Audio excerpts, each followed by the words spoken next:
अस्सलाम वालेकुम students, I am your tutor Shamoon Bashir और मैं आपको पढ़ाऊंगा फर्स्ट ईयर मैथमेटिक्स। तो स्टूडेंट्स, आज के लेक्चर में हम डोमेन और रेंज डिस्कस करेंगे टेंजेंट फंक्शन की और कोटेंजेंट फंक्शन की। तो चलिए स्टूडेंट्स, हम चलते हैं वाइट बोर्ड की तरफ और इन दोनों फंक्शंस के डोमेन और रेंज हम फाइंड आउट करते हैं। तो चलिए स्टूडेंट्स, हम स्टार्ट करते हैं चैप्टर नंबर 11। चैप्टर नंबर 11 है trigonometric functions and their graphs. और आज स्टूडेंट्स हम टॉपिक पढ़ेंगे domains and ranges of tangent and cotangent functions. Domains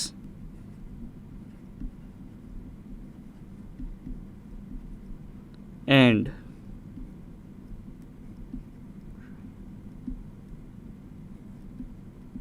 ranges of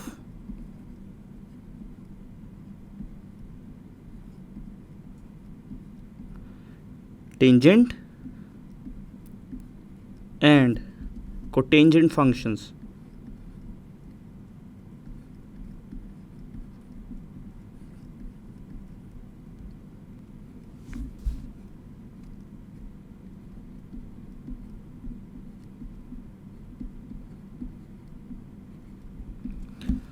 तो स्टूडेंट्स, आज हम टेंजेंट फंक्शन और कोटेंजेंट फंक्शन की डोमेन और रेंज को डिस्कस करेंगे। और इनकी डोमेन और रेंज को डिस्कस करने से पहले स्टूडेंट्स, सबसे पहले हम एक फ़िगर ड्रॉ करते हैं। तो ये स्टूडेंट्स, हमने एक फ़िगर ड्रॉ की है और इस फिगर को मैं आपको डिटेल के साथ पहले एक्सप्लेन करता हूँ और फिर हम वन बाय वन टेंजेंट और कॉन्टेंजेंट फंक्शन की डोमेन और रेंज को डिस्कस करेंगे। तो ये स्टूडेंट्स, हमने एक यूनिट सर्कल कंसिडर किया है। यूनिट सर्कल एक ऐसा सर्कल है जिसका रेडियस जो है वो 1 होता है। और इसी तरह से स्टूडेंट्स, अगर हम देखें यहाँ पे हमारे पास जो पॉइंट्स हैं, अगर हम ये पॉइंट देखें, यहाँ पे हमारे पास ये ओरिजिन है जिसको हमने ओ से रिप्रेजेंट किया है। सर्कल का जो सेंटर है वो ओरिजिन पे है। और इसी तरह से अगर हम स्टूडेंट्स ए पॉइंट की बात करें तो ए के कोऑर्डिनेट्स हैं 1 0। चूँकि ये पॉजिटिव एक्स एक्सिस पे है तो इसके कोऑर्डिनेट्स एक्स की वैल्यू 1 और एक्स एक्सिस पे जो वाई है वो 0 के इक्वल है। इसी तरह से अगर हम नेगेटिव एक्स एक्सिस की तरफ जाएं तो यहाँ पे हमारे पास ये जो सर्कल पे पॉइंट है, इस पॉइंट को हमने सी से रिप्रेजेंट किया है और इसके जो कोऑर्डिनेट्स हैं वो हैं -1 और 0। और इसी तरह से अगर हम पॉजिटिव वाई एक्सिस की बात करें तो ये स्टूडेंट्स हमारे पास बी पॉइंट है और चूँकि ये वाई एक्सिस पे है इसलिए इसके जो कोऑर्डिनेट्स हैं वो हैं 0 1। एक्स की वैल्यू यहाँ पे 0 होगी और वाई जो है वो 1 के इक्वल है। और इसी तरह से अगर हम नेगेटिव वाई एक्सिस की तरफ आएँ तो यहाँ पे सर्कल वाई एक्सिस को जहाँ पे इंटरसेक्ट कर रहा है उस पॉइंट को हमने डी से रिप्रेजेंट किया है और इसके कोऑर्डिनेट्स हैं 0 और -1। तो -1 इसलिए है क्योंकि हम ये नेगेटिव वाई एक्सिस पे हैं। यहाँ पे स्टूडेंट्स, अगर हम बात करें पी पॉइंट की तो सर्कल के सरकमफेरेंस पे किसी भी जगह पे हम पी पॉइंट ले सकते हैं और उस पी पॉइंट के जो कोऑर्डिनेट्स हैं उनको हम रिप्रेजेंट करेंगे एक्स और वाई से। तो ये हमने यहाँ पे पी पॉइंट लिया है और फिर ओरिजिन को हमने पी से ज्वाइन किया और उसको आगे थोड़ा सा एक्सटेंड किया है। तो स्टूडेंट्स, पॉजिटिव एक्स एक्सिस का इस ओ पी लाइन के साथ जो एंगल है उस एंगल को हमने थीटा से रिप्रेजेंट किया है। और इसी तरह से जो पी एम लाइन है, पी पॉइंट से हमने पॉजिटिव एक्स एक्सिस पर एक परपेंडिकुलर ड्रॉ किया है जिसका नाम है पी एम।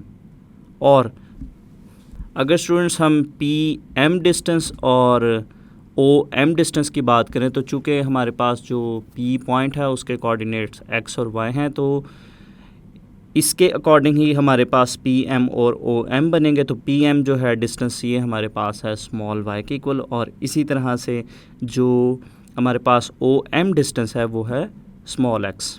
तो स्टूडेंट्स, यहाँ पे अगर हम देखें तो यहाँ पे हमारे पास जो एंगल एक्स ओ और पी है, एंगल एक्स ओ पी जो है ये स्टैंडर्ड पोजीशन में है और इस एंगल को हमने थीटा से रिप्रेजेंट किया है। स्टैंडर्ड पोजीशन में इसलिए चूँकि ये पॉजिटिव एक्स एक्सिस से इसकी इनिशियल साइड जो है वो इस एंगल की स्टार्ट हो रही है।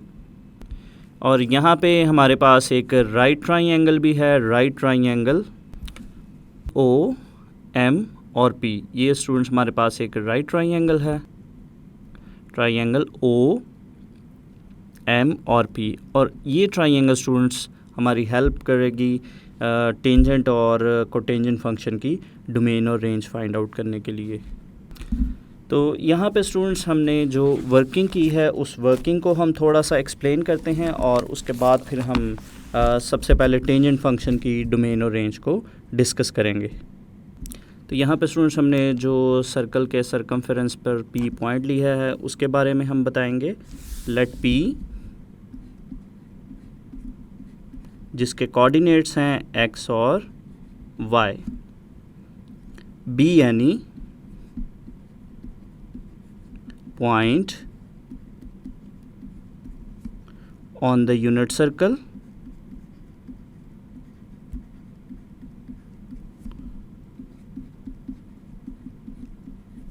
तो यूनिट सर्कल स्टूडेंट्स हमारे पास ऐसा सर्कल है जिसका जो रेडियस है वो 1 के इक्वल होता है। यूनिट सर्कल विद सेंटर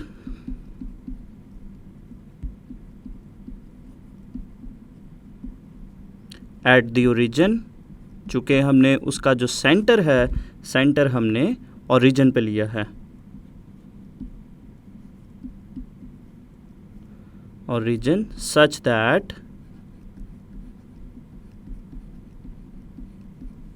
हमारे पास जो एंगल XOP जिसके बारे में स्टूडेंट्स मैंने आपको बताया है, जिसको हमने थीटा से रिप्रेजेंट किया है, और ये एंगल जो है वो स्टैंडर्ड पोजीशन में है, इज़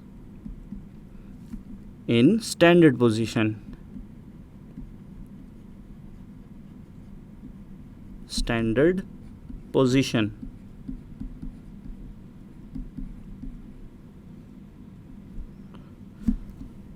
तो इसके बाद स्टूडेंट्स फिर हमारे पास जो राइट ट्राइंगल है, अगर हम इस फिगर को देखें तो हमारे पास जो राइट ट्राइंगल OMP है, O, ये स्टूडेंट्स हमारे पास O पॉइंट है, O, M और P है, ये हमारे पास एक राइट ट्राइंगल है। इसमें जो परपेंडिकुलर है वो है PM, जिसको हमने स्मॉल y से रिप्रेजेंट किया है, और इसकी जो बेस है वो है OM, जिसको हमने स्मॉल x से रिप्रेजेंट किया है, और इसका जो हाइपोटेन्यूज है OP, जो कि हमारे पास सर्कल का रेडियस है, और OP डिस्टेंस जो है वो 1 के इक्वल है।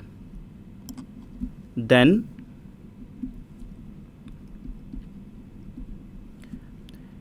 इन राइट ट्राइंगल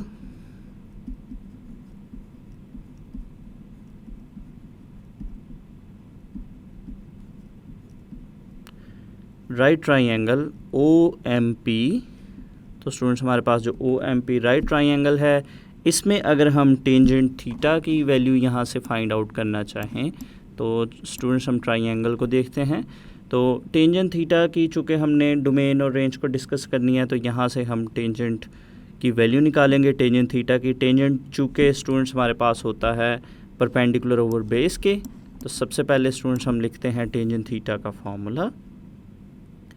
टेंजेंट थीटा हमारे पास होता है परपेंडिकुलर ओवर बेस, और अगर हम इस राइट ट्राइंगल की बात करें स्टूडेंट्स, यहाँ पे जो हमारे पास राइट ट्राइंगल है OMP, तो इसमें हमारे पास जो परपेंडिकुलर है PM है, और जो इसमें बेस है वो है OM। तो अगर हम यहाँ पे लिखें परपेंडिकुलर ओवर बेस, तो परपेंडिकुलर यहाँ पे हमारे पास है PM डिस्टेंस, और इसी तरह से जो बेस है, बेस हमारे पास है यहाँ पे OM डिस्टेंस। तो यहाँ पे स्टूडेंट्स हम PM और OM की वैल्यूज़ लिखते हैं, तो हमारे पास जो टेंजेंट थीटा है, टेंजेंट थीटा हमारे पास बनेगा, फिगर में अगर हम देखें स्टूडेंट, PM डिस्टेंस हमारे पास y के इक्वल है, और जो OM डिस्टेंस है वो स्मॉल x के इक्वल है। तो इन वैल्यूज़ को हम पुट करते हैं यहाँ पे। परपेंडिकुलर स्टूडेंट्स हमारे पास यहाँ पे है y, और जो हॉरिजॉन्टल डिस्टेंस या जो बेस है ट्राइंगल की, वो हमारे पास है यहाँ पे x। तो स्टूडेंट्स अगर हम इस फार्मूला को देखें तो यहाँ पे जो एक इम्पॉर्टेंट चीज़ है कि हमारे पास जो डिनोमिनेटर है, जो कि x डिस्टेंस है, ये कभी भी ज़ीरो के इक्वल नहीं हो सकता, क्योंकि अगर तो ये ज़ीरो के इक्वल होगा तो इसका मतलब है कि डिनोमिनेटर में ज़ीरो आ गया, और डिनोमिनेटर में ज़ीरो आने का मतलब है कि हमारे पास ये फंक्शन जो है ये अनडिफाइंड हो जाएगा। इसको फर्दर समझने के लिए, ज़्यादा अच्छे तरीके से समझने के लिए हम दोबारा से यहाँ पे डायग्राम ड्रॉ करते हैं और फिर हम टेंजेंट की डोमेन और रेंज फाइंड आउट करेंगे। तो ये स्टूडेंट्स मैंने आपके सामने जो है ये फ़िगर ड्रॉ की है दोबारा से। तो इस फिगर को अगर हम देखें तो यहाँ पे स्टूडेंट्स हमारे पास जो एंगल थीटा है, थीटा एंगल की जो इनिशियल साइड है या जो इनिशियल रे है वो हमारे पास है पॉजिटिव एक्स एक्सिस। इसको हम ओ एक्स से भी रिप्रेजेंट कर सकते हैं। और इसी तरह से अगर थीटा की हम टर्मिनल रे की बात करें तो इसकी जो टर्मिनल रे है वो है ओ पी। ओ से पी तक जो है ये इस एंगल की टर्मिनल रे है। तो यहाँ पे स्टूडेंट्स अगर हमारे पास ये जो ओ पी जो कि टर्मिनल साइड है, टर्मिनल साइड को स्टूडेंट्स अगर हम इंक्रीज़ करते जाएं, फॉर एग्ज़ाम्पल पी पॉइंट को मैं इस पोजीशन पे लेके आता हूँ, तो यहाँ से इसको मैं ज्वाइन करूँगा तो ये मेरे पास ओ पी बनेगा। और यहाँ से अगर मैं परपेंडिकुलर ड्रॉ करता हूँ नीचे, यहाँ से अगर परपेंडिकुलर ड्रॉ करूँगा तो ये जो डिस्टेंस है स्टूडेंट्स, ये डिस्टेंस कम होता जाएगा। और इसी तरह से अगर इस पॉइंट को स्टूडेंट्स मैं फ़र्दर मूव करूँ पीछे की तरफ अगर मूव करता जाऊँगा तो मेरे पास ये जो डिस्टेंस है ये डिस्टेंस कम होता जाएगा, ये जो मेरे पास पॉजिटिव एक्स एक्सिस पर डिस्टेंस है। तो अगर मैं स्टूडेंट्स जो टर्मिनल रे है इसको बिल्कुल वाई एक्सिस पे ले आता हूँ, अगर मैं इस पॉइंट पे ले आता हूँ तो मेरे पास जो हॉरिजॉन्टल डिस्टेंस है, हॉरिजॉन्टल डिस्टेंस बिल्कुल ज़ीरो हो जाएगा। और अगर हॉरिजॉन्टल डिस्टेंस ज़ीरो के इक्वल हो गया तो इसका मतलब है कि हमारे पास जो टेंजेंट थीटा है उसके डिनोमिनेटर में ज़ीरो आ जाएगा और ये फंक्शन जो है ये यहाँ पर अनडिफाइंड हो जाएगा। तो इम्पॉर्टेंट चीज़ यहाँ पे ये है कि हमारे पास जो टर्मिनल रे है जो कि ओ पी है, वो जो टर्मिनल रे है वो कभी भी ओ वाई मतलब पॉजिटिव वाई एक्सिस या नेगेटिव वाई एक्सिस को कभी भी कोइंसाइड नहीं करनी चाहिए। क्योंकि अगर ये हमारे पास जो टर्मिनल रे है अगर ये ओ वाई या ओ वाई डैश पर या जो हमारे पास नेगेटिव वाई एक्सिस है इसको कोइंसाइड करती है तो इसका मतलब है कि हमारे पास जो फंक्शन है वो अनडिफाइंड हो जाएगा। क्योंकि स्टूडेंट्स हम डोमेन में कभी भी वो नंबर इंक्लूड नहीं करेंगे जिन नंबर्स पे हमारा जो फंक्शन है वो अनडिफाइंड होता है। तो अगर हम देखें हमारे पास जो वाई एक्सिस है, वाई एक्सिस पे स्टूडेंट्स हमारे पास जो एंगल है वो 90 डिग्री बनता है। और इसी तरह से अगर हम नेगेटिव वाई पे जाते हैं तो यहाँ पे हमारे पास एंगल जो है वो 270 डिग्री बनता है। और वैसे भी अगर हम कोई और भी एंगल जो स्टूडेंट्स अगर हम पॉजिटिव एक्स एक्सिस से यहाँ पे एंगल को रोटेट करना शुरू करते हैं तो जो एंगल भी हमारे पास पॉजिटिव वाई एक्सिस पर या हमारे पास जो नेगेटिव वाई एक्सिस को कोइंसाइड करेगा वो वाले एंगल्स हमारे पास कभी भी टेंजेंट की डोमेन में शामिल नहीं होंगे, क्योंकि ये वाले एंगल्स हमारे फंक्शन को अनडिफाइंड करेंगे। तो इसका मतलब हुआ students the terminal side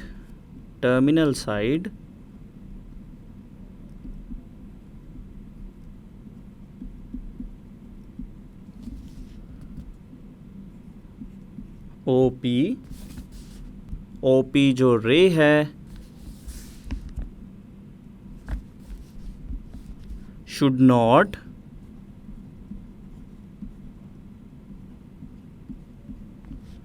coincide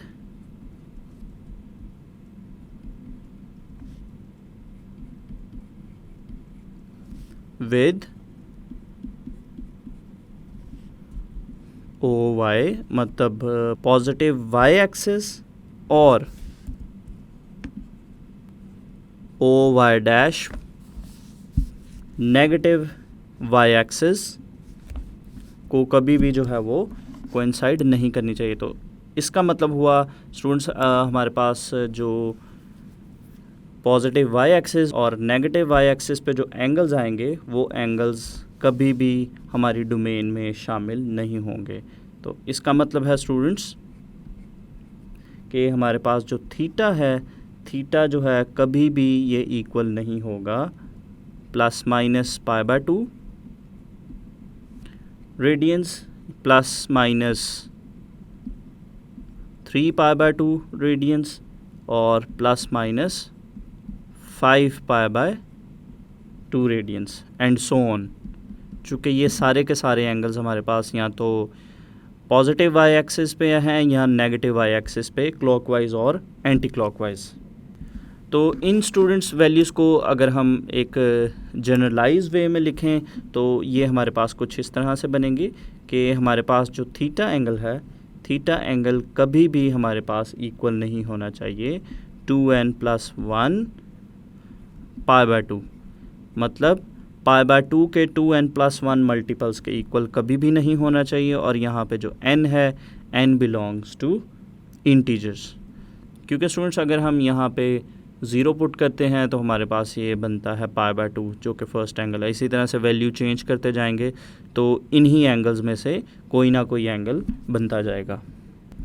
तो फाइनली स्टूडेंट्स फिर यहाँ पे हम टेंजेंट की डोमेन और रेंज के बारे में मैं आपको बताऊं कि टेंजेंट की जो डोमेन है, टेंजेंट फंक्शन की जो डोमेन है, डोमेन इसकी बनेगी all real numbers minus those numbers x such that x is equals to 2n+1 π/2 where n belongs to integers।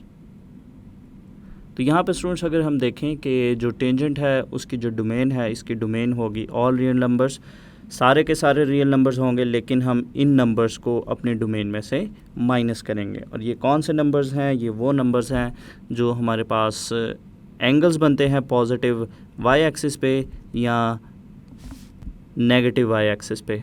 तो ये स्टूडेंट्स हमारे पास टेंजेंट फंक्शन की डोमेन आ गई। इसके बाद हम डिस्कस करते हैं इस फंक्शन की रेंज को।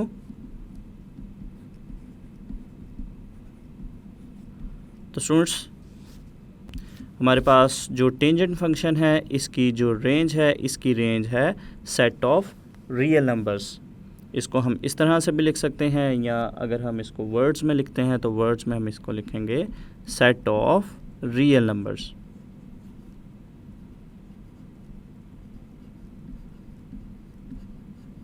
तो ये स्टूडेंट्स हमने डिस्कस कर ली टेंजेंट फंक्शन की डोमेन और रेंज।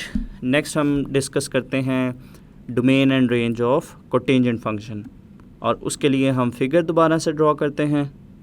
तो जैसा कि स्टूडेंट्स मैंने आपको इस फिगर को डिटेल से एक्सप्लेन किया है, तो यहाँ से अब हम कोटेंजेंट फंक्शन की डोमेन और रेंज को देखेंगे। तो उसके लिए सबसे पहले स्टूडेंट्स हम कोटेंजेंट का फॉर्मूला लिखते हैं। कोटेंजेंट चूँकि टेंजेंट का रेसिप्रोकल है, तो जैसा कि प्रीवियसली हमने टेंजेंट का फॉर्मूला लिखा था उसका हम रेसिप्रोकल लेंगे यहाँ पे। तो हमारे पास जो कोटेंजेंट है, कोटेंजेंट थीटा हमारे पास बनेगा बेस ओवर परपेंडिकुलर, तो ये हमारे पास आएगा x/y। तो यहाँ पे स्टूडेंट्स अगर हम देखें हमारे पास डिनोमिनेटर में y है, तो y हमारे पास कभी भी 0 के इक्वल नहीं होना चाहिए, क्योंकि अगर डिनोमिनेटर में 0 आएगा तो ये फंक्शन जो है ये अनडिफाइंड हो जाएगा। तो जैसा कि स्टूडेंट्स हमने टेंजेंट फंक्शन में देखा था कि हमारे पास जो टर्मिनल साइड है OP, ये कभी भी पॉजिटिव y या नेगेटिव y एक्सिस को कोइंसाइड नहीं करनी चाहिए, क्योंकि उस केस में जो x डिस्टेंस है वो 0 हो जाता है। तो इसी को अगर उलट किया जाए, अब अगर हम देखें हमारे पास ये y डिस्टेंस है, तो अगर स्टूडेंट्स यहाँ पे ये जो P पॉइंट है इसको अगर मैं यहाँ पे इस तरह से इस सरकमफेरेंस पे मैं पॉजिटिव x एक्सिस के करीब लेता हूँगा, तो मेरे पास ये अगर यहाँ पे मैं इसको ड्रॉ करता हूँ तो ये जो y डिस्टेंस है ये कम होता जाएगा। तो अगर मैं यहाँ पे स्टूडेंट्स जो टर्मिनल साइड है अगर ये बिल्कुल x एक्सिस को कोइंसाइड करती है तो मेरे पास जो y डिस्टेंस है y डिस्टेंस जो है वो 0 हो जाएगा। तो y चूँकि डिनोमिनेटर में है और अगर y 0 होगा तो इसका मतलब है कि मेरे पास ये फंक्शन जो है अनडिफाइंड हो जाएगा। तो फिर हमारी टर्मिनल साइड स्टूडेंट्स कभी भी पॉजिटिव एक्स एक्सिस या कभी भी नेगेटिव एक्स एक्सिस को कोइंसाइड नहीं करनी चाहिए। अगर करेगी तो उन वैल्यूज़ पे हमारा फंक्शन अनडिफाइंड होगा। और उसके अलावा अगर हम देखें तो यहाँ पे स्टूडेंट्स हमारे पास 0 डिग्री है, यहाँ पे हमारे पास 180 डिग्री या पाई रेडियंस है, और इसके अलावा यहाँ पे हमारे पास टर्मिनल साइड्स पे जो भी एंगल बनेंगे वो एंगल्स हमारी डोमेन में शामिल नहीं होंगे। तो इसको स्टूडेंट्स फिर हम एक्सप्लेन करते हैं कि हमारे पास जो टर्मिनल साइड ओपी है, टर्मिनल साइड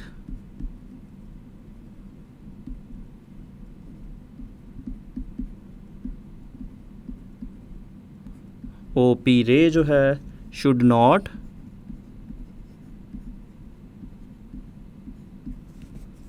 coincide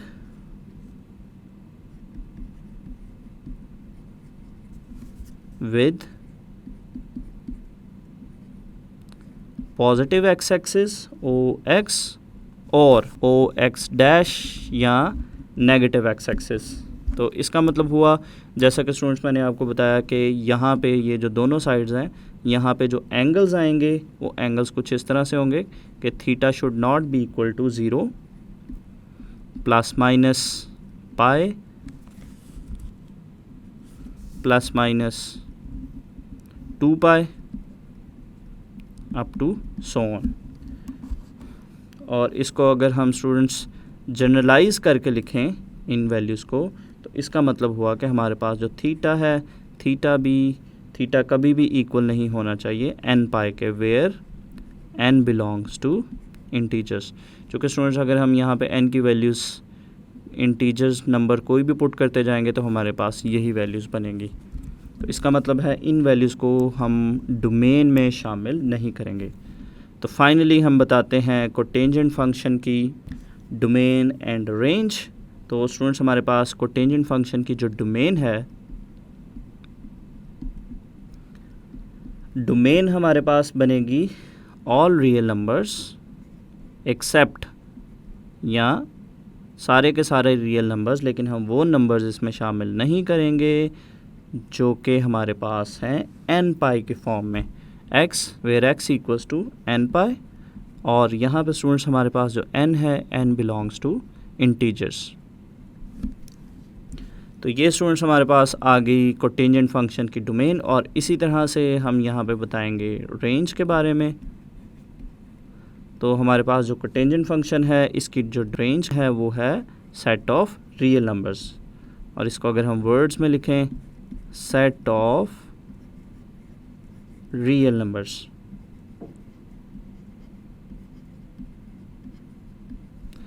तो ये स्टूडेंट्स हमने टेंजेंट और कोटेंजेंट फंक्शंस की डोमेन फाइंड आउट कर ली। तो स्टूडेंट्स आज के लेक्चर में हमने टेंजेंट फंक्शन की डोमेन और रेंज फाइंड आउट की, और इसके साथ साथ स्टूडेंट्स हमने कोटेंजेंट फंक्शन की डोमेन और रेंज फाइंड आउट की। तो उम्मीद करता हूँ आपको आज का लेक्चर अच्छे से समझ आया होगा। तो अगले लेक्चर तक के लिए दीजिए इजाज़त। अल्लाह हाफिज़।